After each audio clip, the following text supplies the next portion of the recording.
Muhammad Yunus, addressing the nation in a live broadcast, announced Saturday as the State Mourning Day. He called Hadi an immortal soldier of the struggle against fascism and hegemony. বিপ্লবী রক্তে উজ্জীবিত এই তরুণ নেতা ওসমান হাদি ছিলেন প্রতিবাদের অনন্য প্রতীক।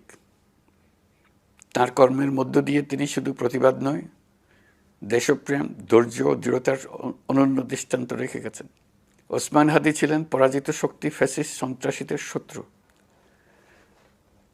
তার কণ্ঠ স্তব্ধ করে বিপ্লবীদের ভয় দেখানোর অপচেষ্টা সম্পূর্ণভাবে ব্যর্থ করে দেন। ভয়, সন্ত্রাস কিংবা রক্তপাতের মাধ্যমে এদেশের গণতান্ত্রিক অগ্রযাত্রা কেউ থামাতে পারবে না। The police says suspects have fled to India while it has arrested their accomplices.